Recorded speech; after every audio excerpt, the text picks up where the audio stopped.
स्वस्थ सिद्धांत प्रसारण में आपका स्वागत है। बीते 3 सप्ताह से हम विश्वास इस विषय पर मनन कर रहे हैं। विश्वास मसीही जीवन के लिए एक बुनियाद की बात है और आवश्यक है कि जबकि इन अंतिम दिनों में बहुत सी झूठी शिक्षाएं प्रचलित है, विशेष करके विश्वास इस विषय को लेकर, बहुत जरूरी है कि हम सही बातों पर मनन करें और अपने आप को इन सुधारने वाली शिक्षाओं के द्वारा मजबूत बनाएं। भजन संहिता और उसके 11वें अध्याय और उसके 3रे वचन में यूं लिखा है, यदि नींवें ढा दी जाएं तो धर्मी क्या कर सकता है। यदि फाउंडेशन ही जर्जर हो जाए, यदि जो बुनियाद है वो ही कमजोर पड़ जाए, तो बाइबल कहती है धर्मी व्यक्ति क्या करेगा। सचमुच मेरे प्रिय मित्रों, हम विश्वास की दौड़ में अगर दौड़ते जा रहे हैं लेकिन धरती के नीचे फोफसा हो तो हमें जोखिम उठाना पड़ सकता है। यह खतरे की बात है और इसीलिए हम इस अध्ययन माला में कुछ सुधारने वाली शिक्षाओं को लेकर आपके समक्ष आए हैं और मुझे पूरा विश्वास है कि इन बातों के द्वारा, इस अध्ययन माला के द्वारा हम अपने विश्वास में और भी ज्यादा मजबूती धारण करेंगे और भी ज्यादा जड़ पकड़ेंगे और अपने आत्मिक जीवन में शैतान से लड़ सकेंगे। हाउ नॉट टू बिलीव, विश्वास कैसे न करें। अब तक हमने इस विषय पर 3 पाठ पढ़ चुके हैं। Lesson number 1, do not generalise Bible promises, Bible में दी गई प्रतिज्ञाओं को सामान्य न समझें। Lesson number 2, do not be over occupied with material blessings, भौतिक आशीर्वादों में ही अपने आप को लिप्त न रखें। पिछले सप्ताह हम लोगों ने 3रा पाठ देखा। Lesson number 3, do not exceed your measure of faith, विश्वास के अपने माप को लांघ न लें। आज हम लोग 4था पाठ पढ़ेंगे और वो है do not struggle alone to maintain your faith, अपने विश्वास में बने रहने के लिए अकेले ही संघर्ष न करें। मैं आपके लिए इस बात को फिर से कहता हूं, how not to believe, do not struggle alone to maintain faith, अपने विश्वास में कायम रहने के लिए अकेले ही संघर्ष न करें। विश्वास करना प्रत्येक मनुष्य की व्यक्तिगत जिम्मेदारी है। प्रत्येक व्यक्ति को अपने विश्वास में बने रहने का है, लेकिन इसके बावजूद भी ऐसे मौके आते हैं हमारे जीवन में जब हमें विश्वास में किसी की सहायता की जरूरत पड़ती है, जब हमें चाहिए कि कोई हमें संभाले, हमें कोई पकड़ करके रखे। बाइबल में हम इन बातों के लिए वचन के द्वारा देखते हैं कि क्या ऐसा करना है। इब्रानियों की पुस्तक में देखें, उसका 3रा अध्याय और उसके 12वें, 13वें और 14वें वचन में लिखा है, हे भाइयों चौकस रहो कि तुम में ऐसा बुरा और अविश्वासी मन न हो जो तुम्हें जीवते परमेश्वर से दूर लेकर के जाए। इस वचन में यह लिखा है कि यदि हम विश्वास में कम पड़ जाते हैं, फीके पड़ जाते हैं, तो हमसे बुराई हो रही है, हमसे पाप हो रहा है, हम परमेश्वर से दूर किए जा रहे हैं। वरन जिस दिन तक आज का दिन कहा जाता है, हर दिन एक दूसरे को समझाते रहो, उनको पकड़े रहो, ऐसा ना हो कि तुम में से कोई जन पाप के छल में आकर कठोर हो जाए। अर्थात मेरे प्रियो, हमें चाहिए कि हम एक दूसरे की मदद करें, एक दूसरे की सहायता करें, एक दूसरे को थाम लें और इसी प्रकार से उनके विश्वास को मजबूती प्रदान करें। सहायता हमें मिलती है अपने संगी भाई बहनों से, विश्वासी भाई बहनों से जिनसे हम सहभागिता रखते हैं। साथ ही बाइबल बताती है कि हमें प्रभु के सेवकों से भी सहायता मिलती है। 1 थिस्सलुनीकियों उसका 3रा अध्याय और उसका 9वां और 10वां वचन, यहां लिखा है, और जैसा आनंद हमें तुम्हारे कारण अपने परमेश्वर के सामने है, उसके बदले तुम्हारे विषय में हम किस रीति से परमेश्वर का धन्यवाद करें। हम रात दिन बहुत ही प्रार्थना करते रहते हैं कि तुम्हारा मुंह देखे और तुम्हारे विश्वास की घटी पूरी करें। परमेश्वर के जो प्रेरित हैं, परमेश्वर के जो सेवक हैं, संत लोग हैं, उनके द्वारा भी हमको मदद मिलती है कि हमारे विश्वास की घटी दूर हो जाए, हम जहां विश्वास में दुर्बल हैं वो दूर हो जाए और हम प्रभु के साथ में विश्वास की दौड़ में अच्छी रीति से दौड़ सके। यहां पर पहले थिस्सलुनीकियों में ही उसके 3 अध्याय और उसके 2 वचन में भी देखिए, यहां लिखा है, और हमने तीमुथियुस को जो मसीह के सुसमाचार में हमारा भाई और परमेश्वर का सेवक है, इसीलिए भेजा कि वह तुम्हें स्थिर करे और तुम्हारे विश्वास के विषय में तुम्हें समझाए। अर्थात प्रेरित लोग सिर्फ दूर से प्रार्थना ही नहीं कर रहे हैं, परंतु विश्वासी भाई बहनों के घरों में जा करके उनको समझा रहे हैं, उनके विश्वास में उनको मजबूती दे रहे हैं, उनको स्थिर कर रहे हैं। इस घड़ी में मैं ये बात भी कहना चाहूंगा कि आजकल बहुत से प्रचारक लोग दूसरों के घरों में जाते हैं, किस लिए? इस बात से स्पष्ट होगा क्योंकि मैं जानता हूं कई बार जब एक प्रचारक, एक सेवक घर के फाटक पर ही आ जाता है तो लोग अपना पसीना पोंछते हैं, वे कहते हैं आ गया पैसा मांगने। क्या प्रचारक भाई मेरे, आपने अपने प्रिय लोगों के सामने, भेड़ों के सामने ऐसी तस्वीर रखी है कि जब भी आप उनके घर जाते हो तो उनसे पैसे मांगते हैं? परमेश्वर का वचन आपसे कहता है, आपके लिए यह आज्ञा है कि तुम उनके घरों में इसीलिए जा रहे हो कि तुम उनको विश्वास में स्थिर करो और तुम्हारे इस भेजे जाने के कारण लोगों के विश्वास की घटी को दूर कर सको। और साथ ही मैं लोगों से भी कहना चाहूंगा कि प्रभु के सेवकों का आदर करें। वे आपके घर में केवल पैसा मांगने के लिए नहीं, परंतु आपको मजबूती देने के लिए, आपके जीवन में आपको स्थिर करने के लिए आते हैं। इसी अध्याय के अगले वचनों में आपको लेकर के जाना चाहता हूं, 3 अध्याय और 4 वचन से आगे, क्योंकि पहले ही जब हम तुम्हारे यहां थे तो तुमसे कहा करते थे कि हमें क्लेश उठाने पड़ेंगे, तकलीफों से गुजरना पड़ेगा, और ऐसा ही हुआ जैसे तुम जानते भी हो। इस कारण जब मुझसे और न रहा गया तो तुम्हारे विश्वास का हाल जानने के लिए उसे भेजा कि कहीं ऐसा ना हो कि परीक्षा करने वाले ने तुम्हारी परीक्षा की हो और हमारा परिश्रम व्यर्थ हो गया।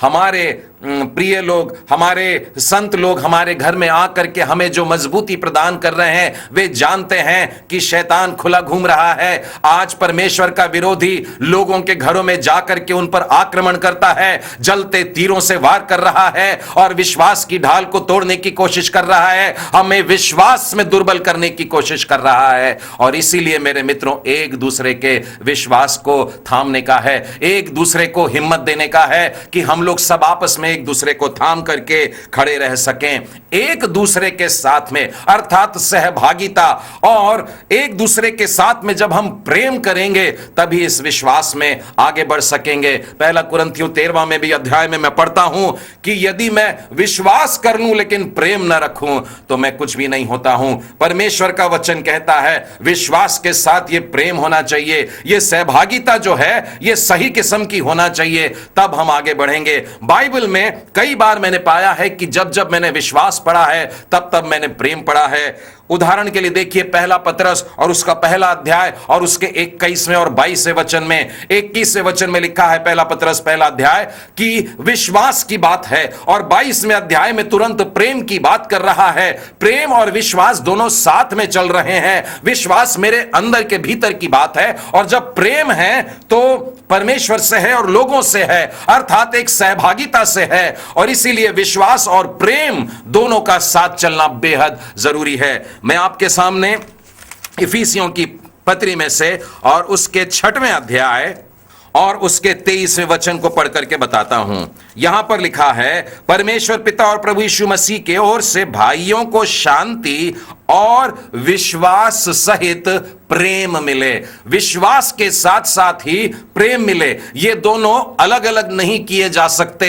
Love and faith are inseparable, ये दोनों को साथ में रखा गया है। उसी तरह से मैं आपके सामने 1 थिस्सलुनीकियों और उसके 1 अध्याय और उसके तीसरे वचन में से पढ़कर बता रहा हूं, अपने परमेश्वर पिता के सामने तुम्हारे विश्वास के काम और प्रेम का परिश्रम और हमारे प्रभु यीशु मसीह में आशा की धीरता को लगातार स्मरण करते हैं। प्रभु के संत किस बात को याद कर रहे हैं? हमारे विश्वास के काम को और हमारे प्रेम के परिश्रम को। बाइबल में एक पुस्तक है फिलेमोन, जिसमें एक ही अध्याय है, उसमें से मैं आपको चौथा और पांचवा वचन बताता हूं। यहां लिखा है, मैं सदा परमेश्वर का धन्यवाद करता हूं और अपनी प्रार्थनाओं में भी तुझे स्मरण करता हूं, क्योंकि मैं तेरे उस प्रेम और विश्वास की चर्चा सुनता हूं। फिर एक बार प्रेम आया है और उसके साथ में विश्वास आया है। यह विश्वास और प्रेम दोनों को साथ में रहना जरूरी है, क्योंकि जब हम सहभागिता में रहते हैं तो हम एक दूसरे के विश्वास को मजबूती प्रदान करते हैं। बाइबल में पुराने नियम और नए नियम दोनों में ऐसे कई एक उदाहरण हैं जहां पर विश्वास में लोगों को उठाया गया है, सहभागिता के द्वारा, प्रेम के द्वारा। अब्राहम का उदाहरण देखिए, वहां पर अब्राहम के विश्वास को और मजबूती प्रदान करने के लिए उसके साथ में सारा थी। दानियल नबी को देखिए, उसके मित्र साथ में थे जो उसके विश्वास में उसकी सहायता कर रहे थे। एजरा और नहमिया को देखिए, दोनों एक दूसरे की सहायता करते हैं, दोनों एक दूसरे को पकड़कर हैं और वे विश्वास में मजबूती से आगे बढ़ते जा रहे हैं। राजा यहोशापात के साथ में एक बार ऐसा हुआ कि वो अपने दुश्मनों को देख करके घबरा गया, डर गया, और उस समय प्रभु का नबी यहीजेल वहां पर आता है और उसे परमेश्वर के वचनों के द्वारा दिलासा देता है, मजबूती देता है और उसके विश्वास को ठोस बनाता है। उसी प्रकार से हम मूसा को भी देखते हैं। मूसा, युद्ध चलते समय उसके हाथ में लाठी दी गई और एक समय ऐसा आया कि उसके हाथों में थकान आ गई और वो लाठी नीचे आने लगी, और जैसे जैसे वो लाठी नीचे आई तब इजरायली लोग हारने लगे और उसने फिर ताकत लगाकर उसे ऊपर किया होगा और तब इजरायली जीतने लगे। लेकिन एक समय आया जब उससे नहीं जमा, तब उस समय हारून और हूर वहां पर आ जाते हैं और उसके दोनों हाथों के नीचे वहां से उसको सपोर्ट करते हैं, उसकी मदद करते हैं, और इसके द्वारा उन्होंने मूसा के द्वारा, उसके विश्वास के द्वारा इजराइलियों को जीतने के लिए सहायता की।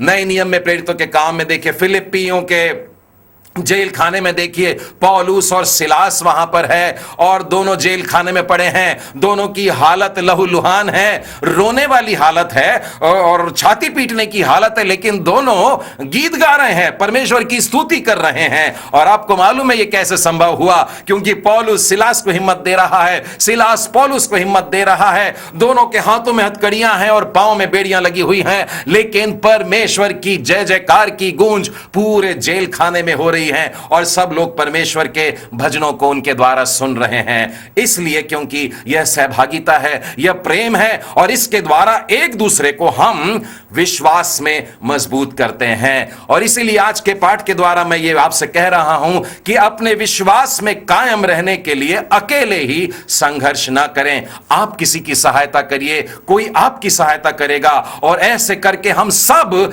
एक विश्वास में बड़े मजबूती से आगे बढ़ेंगे। मैं आपको सुलेमान राजा के लिखे हुए सबोपदेशक के वचनों में लेकर के चलता हूं। वहां पर उन्होंने भी इस बात को हमारे लिए स्पष्ट किया है कि अकेला रहना ठीक नहीं है। उसके चौथे अध्याय के 9वें वचन से आगे मैं पढ़ता हूं, 1 से 2 अच्छे हैं, अकेला रहने से भला है कि 2 रहते हैं। परमेश्वर ने भी हम लोगों के लिए यही योजना करी। आदम का अकेला रहना अच्छा नहीं है। प्रभु यीशु ने जब अपने शिष्यों को भेजा तो 2-2 करके भेजा। सबोपदेशक 9 में, 4 अध्याय 9 में लिखा है कि 1 से 2 अच्छे हैं। क्यों? क्योंकि यदि उनमें से एक गिर जाता है तो दूसरा उसको उठाएगा, परंतु हाय उस पर जो अकेला है और अकेला होने पर गिरे, उसका कोई भी उठाने वाला नहीं है। और इसीलिए मेरे मित्रों, विश्वास में भी हम लोग एक दूसरे को उठा सकते हैं। जब कोई लड़खड़ा गया हो, तुरंत किसी का हाथ थाम ले। जब आप गिर रहे हो, अपने साथी का हाथ थाम ले। हम लोग एक दूसरे को विश्वास में इसी रीति से उठा सकते हैं। उसी के आगे के वचनों को भी पढ़ना चाहूंगा। यदि दो जन एक संग सोए तो वे गर्म रहेंगे, परंतु कोई अकेला कैसे गर्म हो सकता है? यदि कोई अकेले पे प्रबल हो तो हो, परंतु दो उसका सामना कर सकेंगे। जो डोरी 3 तागे से बटी हो वह जल्दी नहीं टूटती। इसीलिए मेरे मित्रों, सहभागिता होना है, आपस में प्रेम होना है, बिल्कुल मिल के रहने का है, एकदम घनिष्ठता के साथ में हमें साथ रहना है, ताकि हमारे विश्वास को कोई तोड़ ना सके, ताकि हमें कोई हिला ना सके। आप जानते हैं, प्रभु यीशु भी अपने शिष्यों को विश्वास में मजबूती प्रदान किया करते थे। एक बार की घटना है जब उसके शिष्य कहीं निकल गए, खाने की चीजें नहीं लाए हैं और शिष्य लोग परेशान हैं, खाने को कुछ नहीं है, कुछ नहीं है। और उस समय प्रभु यीशु उनसे कहते हैं, उनसे पूछते हैं कि जब 5000 को भोजन खिलाया था, उस समय रोटियों से भरी हुई कितनी टोकरियां उठाए थे? और शिष्यों ने याद किया, प्रभु जी 12 टोकरियां उठाए थे जो रोटियों से भरी हुई थी। और प्रभु ने दूसरा प्रश्न किया, जब 4000 के लोगों को हम लोगों ने रोटियां खिलाई थी, तब कितनी टोकरियां उठाई थी? प्रभु जी रोटियों से भरी हुई हमने 7 टोकरियां उठाई थी। और इस प्रकार से प्रभु यीशु ने अपने शिष्यों के भीतर विश्वास को उत्पन्न किया। प्रभु यीशु ने सहायता किया कि मेरे शिष्य विश्वास में मजबूती से आ जाएं। एक बार तो ऐसा हो गया कि उसके शिष्यों ने सीधा प्रश्न कर लिया और पूछा, प्रभु यीशु हमारे विश्वास को बढ़ाइए। प्रभु यीशु ने क्या उत्तर दिया? उनसे कहा उसने, यदि तुम में राई के दाने के बराबर भी विश्वास हो तो काफी है। उसके द्वारा उसके शिष्यों की देखिए कितनी हिम्मत बढ़ जाती है। सचमुच में मेरे मित्रों, हमारा प्रभु यीशु भी हमारे विश्वास को बड़ा मजबूत बनाता है। पतरस के लिए प्रार्थना करता है, महायाजकीय प्रार्थना में हम देखते हैं अपने शिष्यों के लिए दुआ मांगा, विश्वासियों के लिए दुआ मांगा, खास करके कि ये प्रेम में बंधे रहें, क्योंकि जब अब आपस में प्रेम करेंगे, सहभागिता रखेंगे, एक दूसरे के विश्वास को और ज्यादा मजबूत बनाएंगे। तो हम देखते हैं हम अपने विश्वास की मजबूती के लिए सहायता किस किस से ले सकते हैं। अपने संगी भाई बहनों से, विश्वासी भाई बहनों से हम सहायता ले सकते हैं। दूसरी सहायता ले सकते हैं हम प्रेरितों से, परमेश्वर के सेवकों से, संतों से, और उनके द्वारा भी हम अपने विश्वास में मजबूत रह सकते हैं। और हम ये भी देखते हैं हमारा जीवित प्रभु यीशु हमारे विश्वास को बढ़ाता है। क्या आवश्यकता है कि हम अपने विश्वास में मजबूती से आगे चलें? बाइबल बताती है एक मसीही जीवन में जो रोजमर्रा का जो कार्य है वो भी एक लड़ाई है, एक युद्ध है। यदि आप इफिसियों की पत्री में देखें और उसके 6वें अध्याय में आए तो आप पाएंगे कि हमारा जीवन एक मल्ल युद्ध है, और ये मांस और लहू का युद्ध नहीं है, अंधेरी की ताकतों से भी लड़ रहे हैं, और एक अच्छी कुश्ती हम लोगों को लड़ने का है। मैं आपको 6वें अध्याय का 10वां वचन बता रहा हूं। लिखा है, इसीलिए प्रभु में और उसकी शक्ति के प्रभाव में बलवंत हो जाओ। परमेश्वर का वचन हमें बलवंत होने के लिए कह रहा है। हमें मजबूती को धारण करना है, अपने विश्वास को ले लेने का है, क्योंकि कोई भी मनुष्य इस धरती पर जो है अपने जीवन के प्रत्येक पहलू के लिए, प्रत्येक परिस्थिति के लिए पूरी रीति से विश्वासी या सक्षम या परिपूर्ण नहीं होता है। हर एक को किसी न किसी प्रकार की आवश्यकता पड़ती ही है। और इसीलिए मेरे मित्रों, बहुत जरूरी है कि हम लोग आपस में एक दूसरे के साथ रहें, प्रेम के साथ में रहें, क्योंकि हम अकेले नहीं रह पाएंगे, अकेले नहीं जी सकते, अकेले ही विश्वास में रहना बड़ा कठिन हो जाता है। और इसलिए सहायता करें। विश्वास हमको प्रेम के द्वारा मिलता है, और प्रेम जब हम सहभागिता रखते हैं। और इसीलिए मैं आपको बताना चाहूंगा कि विश्वास के विरुद्ध क्या क्या चलता है सहभागिता के दौरान। मैं आपको चाहूंगा कि मरकुस रचित सुसमाचार उसके 11वें अध्याय के 24वें और 25वें वचन को देखे। इसलिए मैं तुमसे कहता हूं कि जो कुछ तुम प्रार्थना करके मांगोगे तो प्रतीति कर लो कि तुम्हें मिल गया और वो तुम्हारे लिए हो जाएगा। अर्थात यहां पर विश्वास से मांगने के लिए कह रहा है, और प्रार्थना में जब विश्वास से मांगोगे तो वो तुम्हारे लिए होगा। लेकिन उसके साथ में तुरंत यह वाक्य लिखा है, और जब कभी तुम खड़े होकर प्रार्थना करते हो, प्रार्थना आरंभ करने से पहले यह वाली शर्त पूरी करो, यदि तुम्हारे मन में किसी के प्रति कुछ विरोध है तो पहले उसे क्षमा करो। उसके बाद प्रार्थना करो, उसके बाद प्रार्थना सुनी जाएगी। अर्थात बाइबल यह सिखाती है कि हमें क्षमाशील होना है। हमारी सहभागिता का प्रेम हमें सिखाना चाहिए कि हम क्षमा करें। जब हम क्षमाशील रहेंगे तो हमारा विश्वास मजबूत होगा, हमारी प्रार्थना सुनी जाएगी। यदि हम क्षमा नहीं करते हैं तो हम विश्वास में कमजोर हैं, हमारी प्रार्थना सुनी नहीं जाती है। एक और उदाहरण आपको बताते हैं, याकूब की पत्री में ले चलते हैं और उसके दूसरे अध्याय में और उसके पहले वचन में देखिए क्या लिखा है। हे मेरे भाइयों, हमारे महिमा युक्त प्रभु यीशु मसीह पर तुम्हारा विश्वास पक्षपात के साथ न हो। जब हम लोगों के साथ में रहते हैं, मिलते जुलते हैं, तो क्या हम पक्षपात करते हैं? क्या हम भेदभाव करते हैं? क्या हम एक से हाथ मिलाते हैं, दूसरे से दूर ही से नमस्ते कहते हैं, किसी के साथ आलिंगन करते हैं, किसी के साथ में उठना बैठना है, किसी को देखकर पलट जाते हैं? परमेश्वर का वचन कहता है कि तुम्हारा विश्वास जो है यह पक्षपात रहित होना चाहिए, उसमें कोई भेदभाव नहीं होना चाहिए। यदि हम भेदभाव करने वाले व्यक्ति हैं तो हमारा विश्वास बेहद कमजोर है। मैं आपको इसी अध्याय के आगे ले चलता हूं, 14वें वचन से आगे। हे मेरे भाइयों, यदि कोई कहे कि मुझे विश्वास है पर वो कर्म न करता हो तो इससे क्या लाभ? क्या ऐसा विश्वास कभी उसका उद्धार कर सकता है? यदि कोई भाई या बहन नंगे उघाड़े हो और उन्हें प्रतिदिन भोजन की घटी हो और तुम में से कोई उनसे कहे कुशल से जाओ, शांति से जाओ, अच्छे से रहो, गर्म रहो, तृप्त रहो, पर जो वस्तुएं देह के लिए आवश्यक है वह उन्हें नहीं दे, तो क्या लाभ? वैसे ही विश्वास भी यदि कर्म सहित नहीं है तो अपने स्वभाव में मरा हुआ है। अर्थात हम ये पाते हैं कि यदि हम स्वार्थी हैं, हम अपने को पहनाते हैं, अच्छा अच्छा खाते हैं, अच्छे घर में रहते हैं, लेकिन दूसरे बेघर दिखते हैं, भूखे दिखते हैं, नंगे दिखते हैं, उनके सामने उनको प्रभु की आशीष के शब्द कहना चाहते हैं, विश्वास की बात करना चाहते हैं, परमेश्वर कहता है तुम्हारी प्रार्थना न सुनी जाएगी। अर्थात हमें विश्वास में मजबूत रहने के लिए एक क्षमाशील हृदय चाहिए। यदि हमारा विश्वास मजबूत होना है तो हमें भेदभाव नहीं करना है। यदि हमारे विश्वास को मजबूती चाहिए तो हमें स्वार्थी नहीं रहना चाहिए। ये तीनों भी बातें जो है, ये तीनों खूबियां जो हैं, ये हमारी सहभागिता की खूबियां हैं। जब हम एक दूसरे के साथ में मेल जोल रखते हैं तभी क्षमा करने या क्षमा पाने की बात आती है।